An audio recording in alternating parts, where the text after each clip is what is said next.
pemirsa, perkenalkan kami dari mahasiswa STIE Bina Karya jurusan Bisnis Digital semester 7, di mana pada kesempatan kali ini kami akan mempresentasikan hasil analisis kami yang di mana kami melakukan riset report pada salah satu perusahaan yaitu PT Kimia Farma. Sebelum itu, perkenalkan nama saya Libernia Warubu dan teman saya, silakan perkenalkan dirinya. Nama saya Adrian Paroji. Oke, langsung saja. Eh, izin share layar.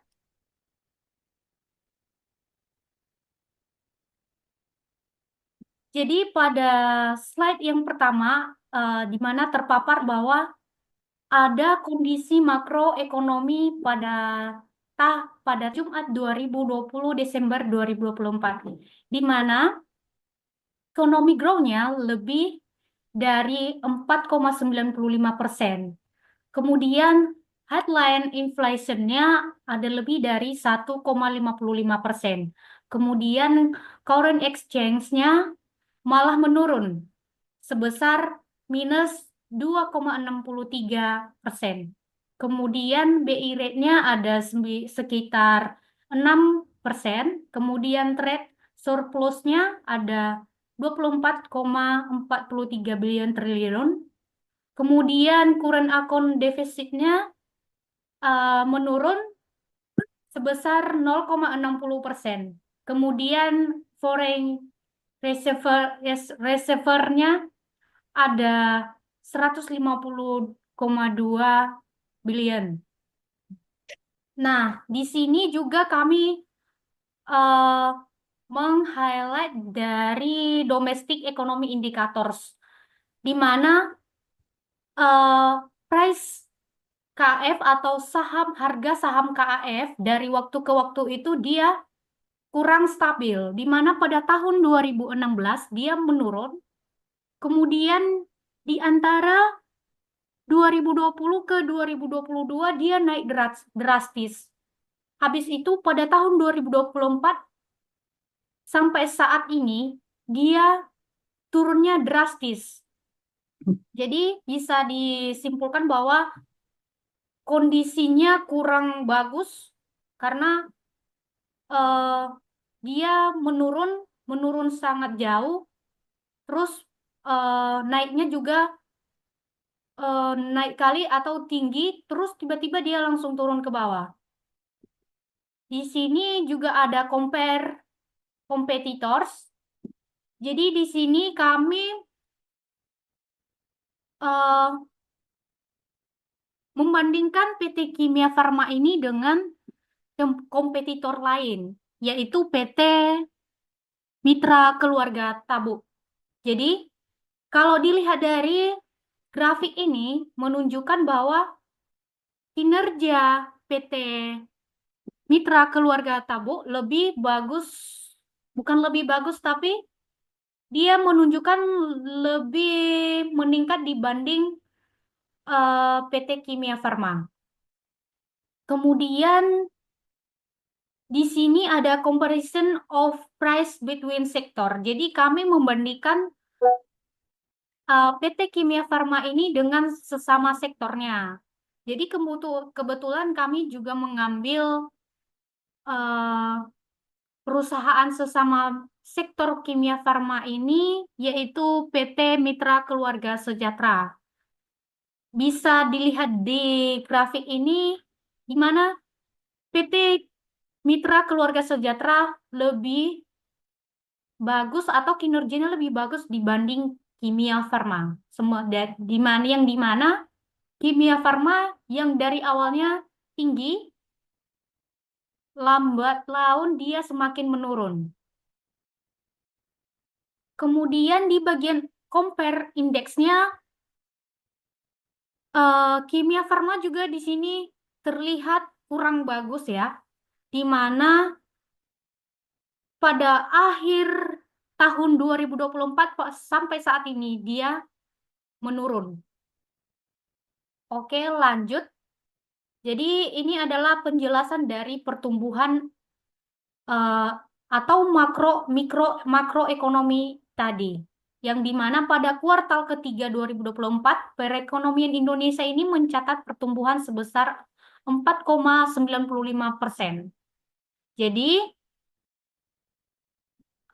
untuk inflasi dan kebijakan moneter tingkat berada dalam target 2,5 kurang lebih 1%. Jadi dia mencerminkan stabilitas harga di tengah tekanan global.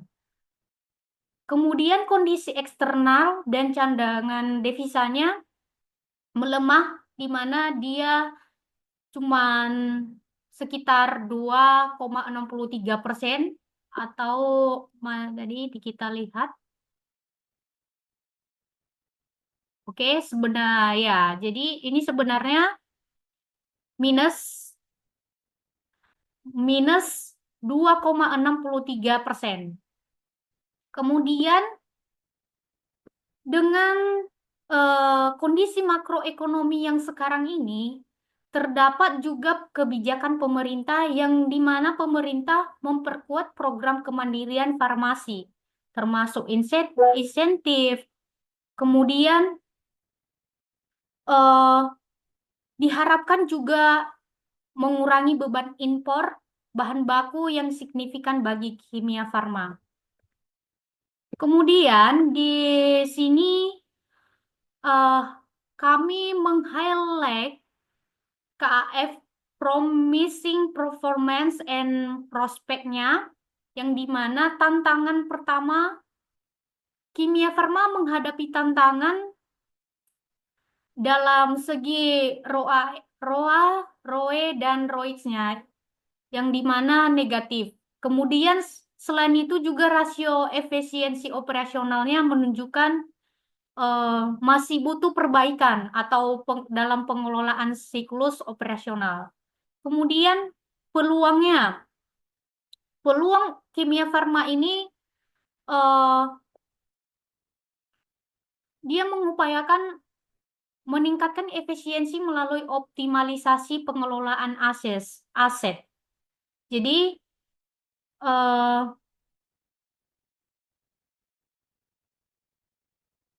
seterusnya peringkat pasar.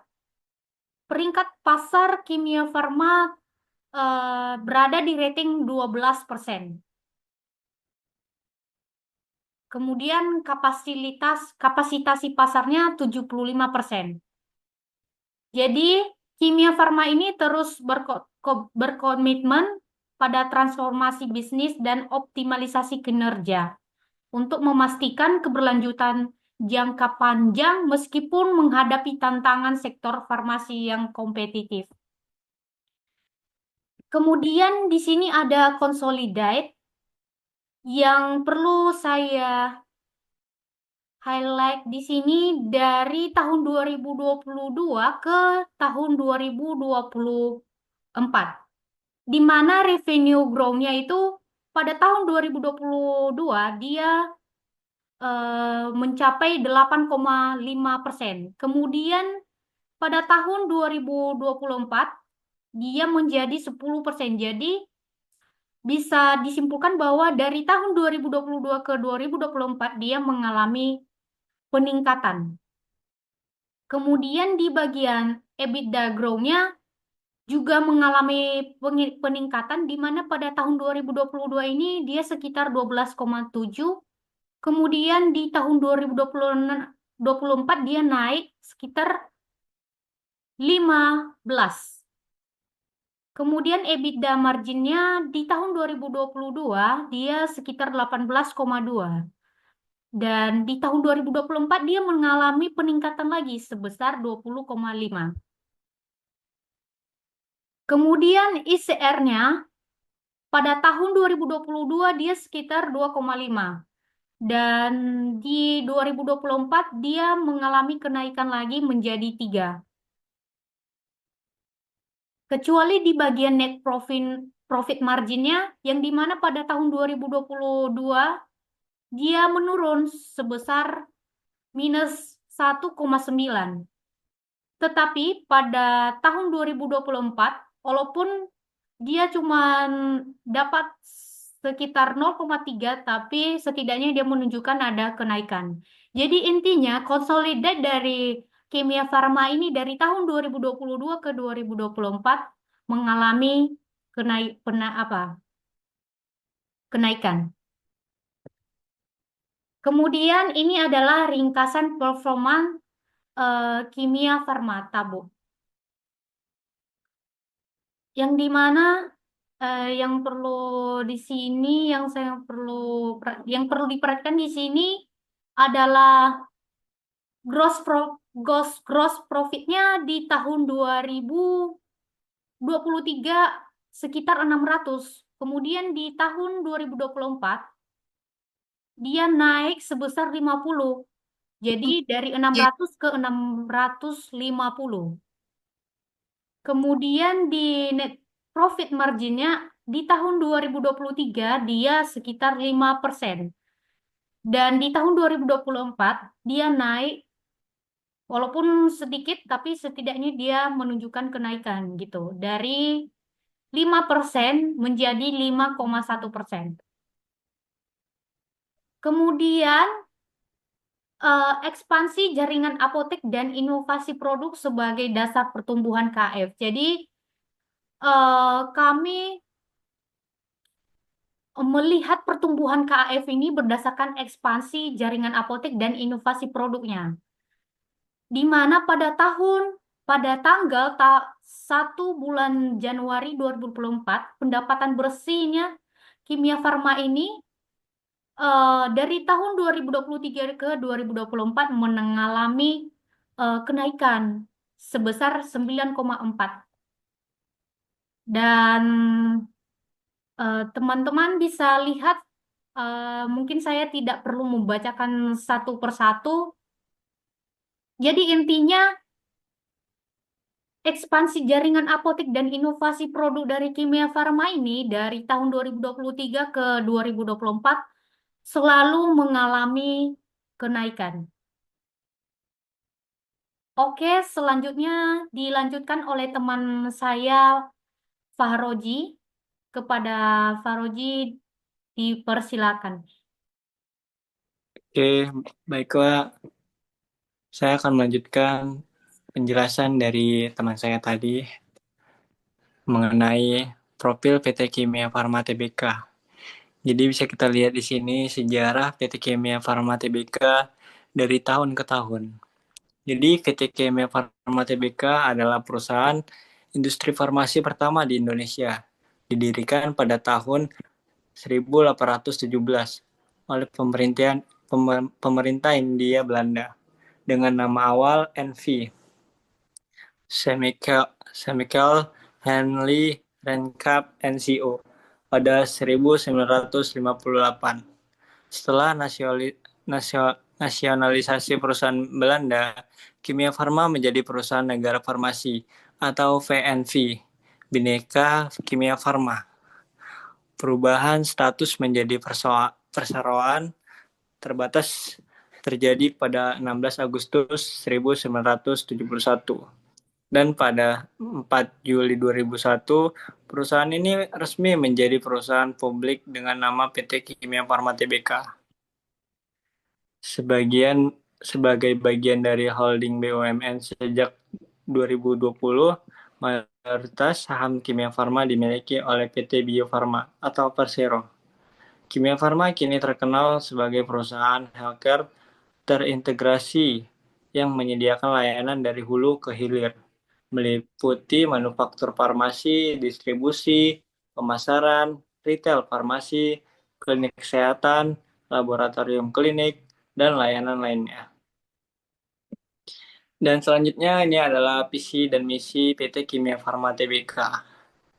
Adapun visi dari PT Kimia Farma Tbk ialah menjadi perusahaan healthcare pilihan utama yang terintegrasi dan menghasilkan nilai yang berkesinambungan. Dan misinya ialah melakukan aktivitas di industri kimia farmasi, perdagangan, distribusi, retail, dan layanan kesehatan. Dan mengelola perusahaan dengan tata kelola yang baik dan operasional excellence didukung SDM personal profesional, dan memberikan nilai tambah bagi seluruh pemangku kepentingan. Dan di sini selanjutnya adalah integrasi bisnis pada PT Kimia Farma. Sebagai perusahaan healthcare end-to-end, Kimia Farma memiliki 10 fasilitas produksi dengan sertifikat CPOB dan ISO, dan jaringan distribusi di 34 provinsi dengan 49 distributor, dan lebih dari 1.000 apotik dan 70 lebih laboratorium klinik dan klinik kesehatan di seluruh Indonesia. Dan di sini juga ada ruang lingkup usahanya pada PT Kimia Farma. Yang pertama itu holding. Jadi PT Kimia Farma adalah pelopor industri farmasi Indonesia yang menyediakan layanan kesehatan yang terintegrasi. Usaha utama mencakup manufaktur farmasi, distribusi, perdagangan, pemasaran, retail farmasi, laboratorium klinik, dan klinik kesehatan. Dan ada pula klinik manufaktur farmasi. Ini didukung oleh riset dan pengembangan. Kimia Farma memproduksi obat jadi, obat herbal, iodium, kina, produk turunan dan produk turunannya, serta minyak nabati. 5 produk bersertifikat CPOB dan ISO di kota besar Indonesia menjadi tulang punggung manufaktur. Jadi produksi farmasi meliputi 6 lini: etikal, obat bebas, generik, narkotika, lisensi, dan bahan baku. Ini mencakup lebih dari 385 produk untuk pasar domestik dan ekspor. Kimia Farma juga berkomitmen memastikan pasokan obat generik ke pasar sebagai bagian dari tanggung jawab sosialnya. Dan selanjutnya ada anak perusahaan dari PT Kimia Farma Tbk. Yang pertama itu ialah PT Sinkona Indonesia Lestari. PT ini adalah produsen garam kina untuk industri farmasi, minuman, dan kimia. Dan yang kedua itu ada PT Kimia Farma Apotek atau KFA. Ini menyediakan layanan farmasi integrasi. Dan ada juga PT Kimia Farma Trading and Distribusi atau KFTD. PT ini distribusi produk kesehatan nasional. Dan ada juga PT Kimia Farma Sungwun Farmasopia atau KFSP. PT ini adalah pabrik bahan baku farmasi. Dan Kimia Farma Dewa, PT ini bisnis retail farmasi di Arab Saudi. Dan yang terakhir adalah PT Fapros Tbk. PT ini adalah produksi obat generik dan produk unggulan lainnya seperti Antimo. Jadi dengan pengalaman lebih dari 200 tahun, Kimia Farma telah berkembang menjadi agen pembangunan nasional yang berkomitmen mendukung ketahanan kesehatan Indonesia. Jadi bisa kita lihat di sini adalah struktur perusahaan PT Kimia Farma. Dan di sini ada struktur organisasinya, bisa kita lihat, dan ada juga struktur kepemilikan perusahaannya. Dan selanjutnya tentang value change perusahaan PT Kimia Farma Tbk. Yang pertama itu adalah integrasi bisnis perseroan. Kimia Farma memiliki jaringan layanan kesehatan yang terintegrasi di 34 provinsi di Indonesia. Hal ini memperkuat posisi Kimia Farma sebagai perusahaan healthcare dari hulu ke hilir atau end-to-end, dilengkapi dengan 10 fasilitas produksi, 49 distributor, lebih dari 1.000 layanan retail atau apotik, klinik kesehatan, klinik kecantikan, dan lebih dari 70 laboratorium klinik. Kimia Farma menjaga ketahanan kesehatan nasional dari waktu ke waktu. Dan ini selanjutnya bidang usaha pada PT Kimia Farma Tbk. Dia produksi farmasinya yaitu obat-obatan, produksi berbagai kesediaan farmasi seperti tablet, kapsul lunak, salep, krim, serta obat generik dan resep. Yang kedua, bahan baku obat yaitu pabrik kimia farma memproduksi bahan baku farmasi seperti garam farmasi, natrium klorida, iodium, kina, dan bahan aktif farmasi lainnya. Dan yang ketiga, obat tradisional memproduksi obat herbal berbahan alami. Dan yang keempat, komestika dan produk kesehatan, produksi kosmetik seperti bedak, minyak jarak, edible oil, dan makanan kesehatan.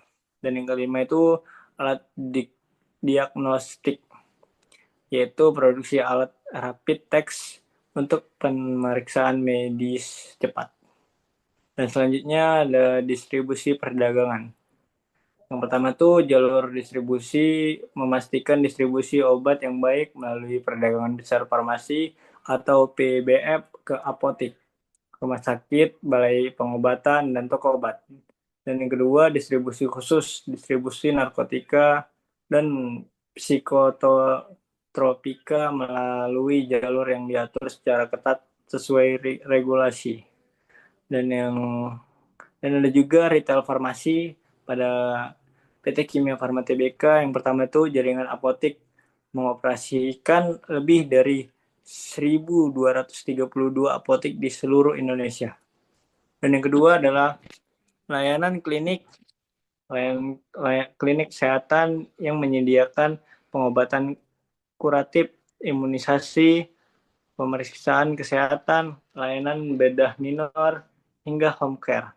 Dan yang ketiga adalah laboratorium klinik, menyediakan layanan laboratorium medis dengan teknologi modern dan tenaga medis bersertifikasi. Dan selanjutnya akan dijelaskan lagi oleh teman saya yaitu Libernia Warumo. Oke, terima kasih sekali kepada teman saya, Roji, yang telah membantu menjelaskan riset report pada PT Kimia Farma. Oke, langsung saja saya melanjutkan pada slide selanjutnya. Oke, di sini ada bisnis internasional dari PT Kimia Farma. Jadi, ekspor produknya menjual bahan baku farmasi seperti yodium, A, dan kina. Kemudian di bagian produk herbal fokus pada pasar internasional untuk produk berbahan alami. Kemudian di sini juga terdapat manufaktur dari PT Kimia Farma, di mana dia sertifikat produksi menggunakan standar tinggi seperti CPOB, CPOTB, CPKB, dan ISO. Jadi gunanya ini semua untuk memastikan produk berkualitas untuk pasar nasional dan internasional. Kemudian di slide ini kita bisa melihat terdapat sorotan kinerja dalam grafik.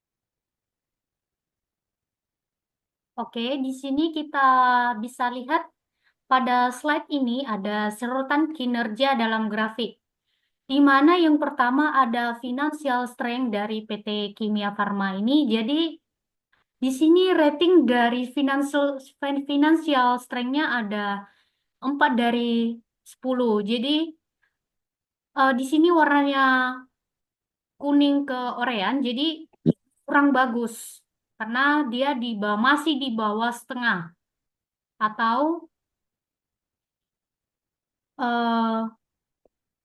sedikit melemah. Kemudian di sini ada profitability rank-nya ada 6 dari 10.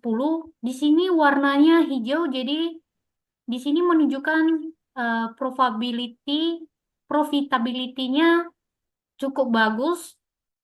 Kemudian di liquidity rasionya, oh di sini kurang bagus ya. Banyak sekali warna merah dan warna kuning.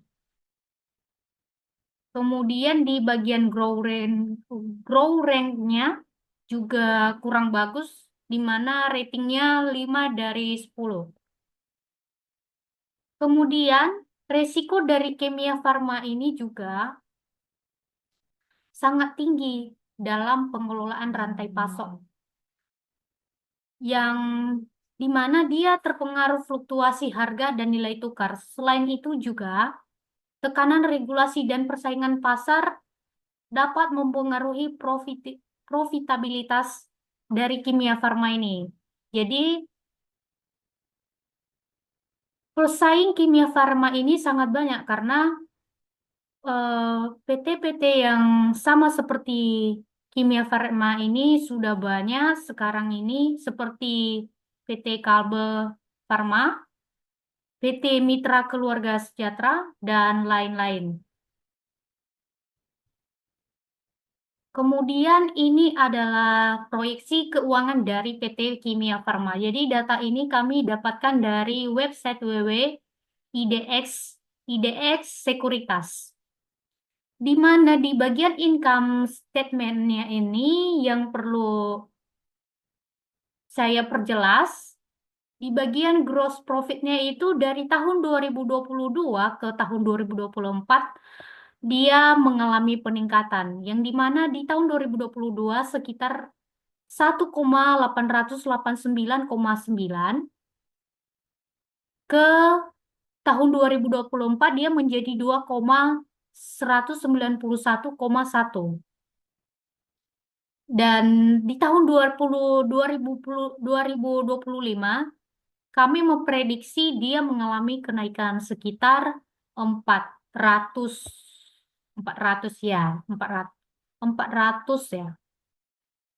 Kami memprediksi sekitar dari tahun 2024 2,191,1 ke tahun 2025 nantinya menjadi 2,560,8. Jadi, kemudian ada EBITDA-nya di tahun 2022 dia sekitar 1,012,3. Ke tahun 2024 dia mengalami kenaikan walaupun sedikit, yang dimana dia berubah menjadi 1,315,8.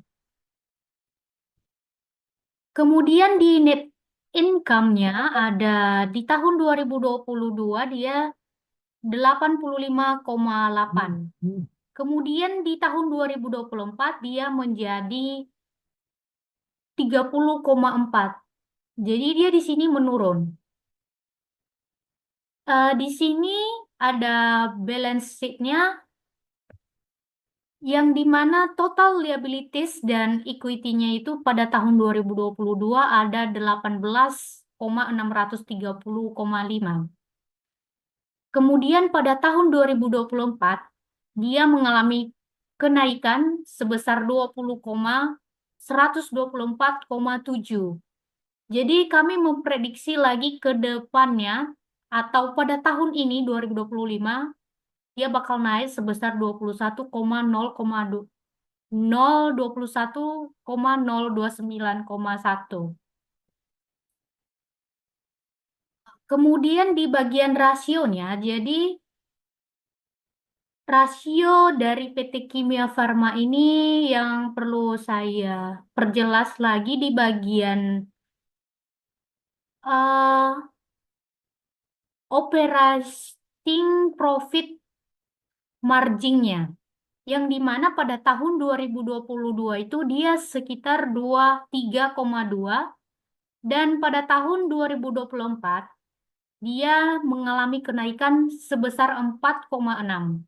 Dan kemudian kami memprediksi lagi ke depannya pada tahun 2025 ini dia bakal naik sebesar 6,3. Oke, kemudian lanjut pada cash flow-nya.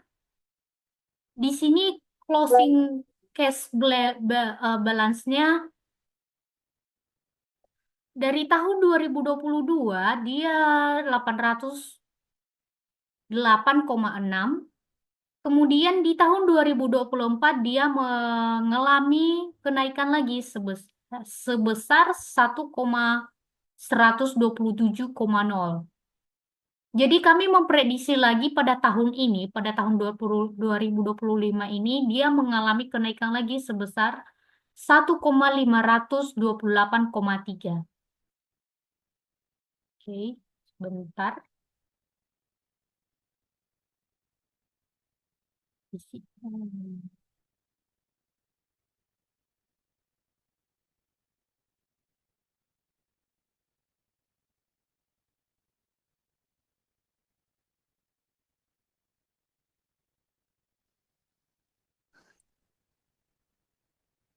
Oke, lanjut. Baiklah, saya di sini akan melanjutkan penjelasan dari teman saya tadi tentang valuasi dan rekomendasi PT Kimia Farma Tbk. Jadi, dalam melakukan valuasi saham PT Kimia Farma Tbk, kami menggunakan metode Discounted Cash Flow Model atau DCV berdasarkan proyeksi kinerja keuangan 2023 hingga 2025 dengan mempertimbangkan struktur modal perusahaan serta risiko pasar yang ada. Kami memperoleh hasil valuasi dengan pendekatan Free Cash Flow to Fair atau VCVV. Jadi, Weighted Average Cost of Capital calculation-nya di sini ada capital struktur. Di sini ada debit to total kapitalisasi sebesar 58% dan equity to total kapitalisasi 42% dan debit equity-nya 138,10% dan risk free rate-nya 6,50% dan equity risk premium-nya 5% dan leverage betanya 1,25% dan cost of equity-nya 12,75% dan cost of debit calculation-nya itu ada cost of debit sebesar 10% dan tax rate-nya 22%.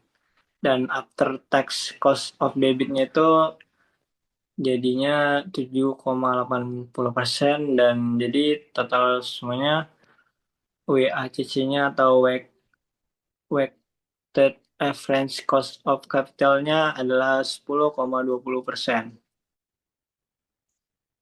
Dan selanjutnya akan dijelaskan oleh teman saya, Libernia Waru.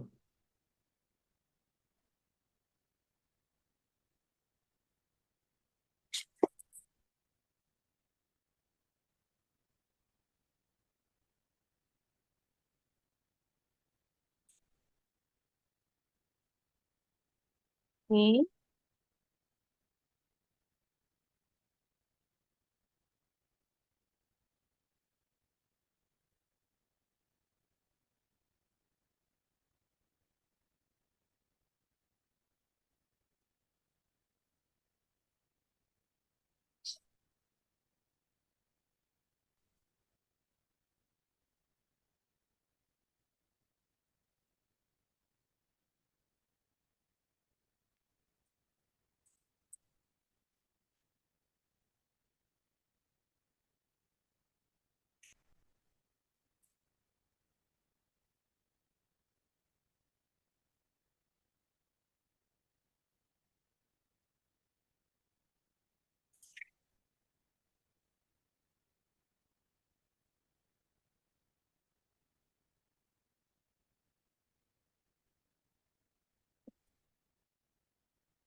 Nah, baik. Sekarang saya melanjutkan penjelasan dari teman saya, Adrian Faroji, di mana di sini bisa dilihat terdapat analisis SWOT dari KAF atau PT Kimia Farma Tabuk.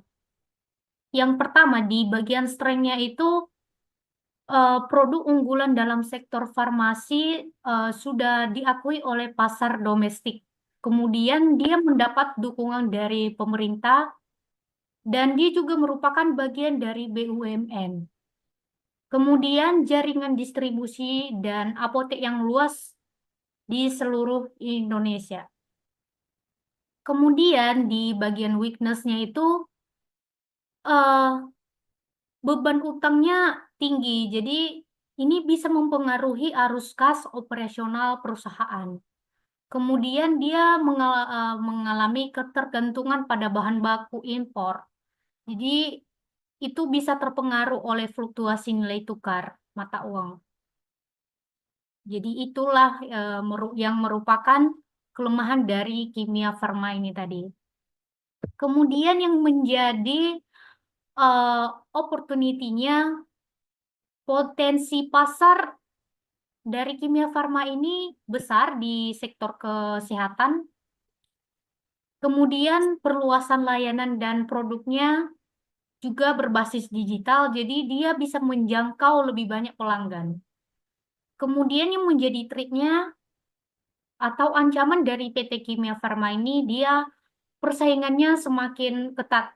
Karena di bagian farmasi sendiri, gak hanya Kimia Farma yang menjual obat-obatan, melainkan masih banyak perusahaan-perusahaan yang sejenis seperti PT Kalbe, PT Mitra Keluarga Sejahtera, dan lain-lain. Kemudian risiko kebijakan regulasinya juga mempengaruhi margin keuntungan perusahaan. Di sini kami merekomendasikan rating beli atau buy untuk saham PT Kimia Farma Tabuk. Dengan catatan, pertama, Kimia Farma ini laporan keuangannya kurang bagus, di mana utangnya lebih besar daripada pendapatan. Jadi, secara analisis fundamental, Kimia Farma ini tidak bagus, tapi secara teknikal, jika membeli harga saham Kimia Farma dari sekarang, itu bisa memungkinkan harga sahamnya bakal naik 1 minggu atau 3 bulan ke depan. Jadi, karena bisa kita lihat di analisis finansial, di sini saham Kimia Farma ini di 5 hari ke depannya uh, dia cukup bagus. Dia naik sekitar 3,91%. Kemudian 1 bulan ke depannya juga dia diperkirakan uh, bagus. Sekarang kita lihat di bagian 6 bulan ke depannya, di sini juga kondisinya bagus. Jadi, secara teknikal, jika teman-teman melakukan pembelian saham pada saat ini, mungkin saya atau kami merekomendasikan buy. Tapi untuk jangka panjang atau analisis fundamentalnya kami tidak merekomendasikan karena di sini bisa dilihat langsung pada 1 tahun, di mana 1 tahun ke depannya itu diperkirakan harga sahamnya itu menurun. Oke, jadi inilah disclaimer yang dimana dari awal sampai sekarang apapun yang kami sampaikan bersama rekan saya Adrian Faroji atau kelompok 6 itu berdasarkan pandangan atau opini kami terkait eh, PT Kimia Farma. Jadi, jika ada yang kurang pas atau atau pemirsa kurang cocok dengan pandangan kita, kita menerima saran atau masukan. Jadi, sekian saja eh, presentasi analisis report kami pada PT Kimia Farma Tabuk. Kami ucapkan terima kasih dan Semoga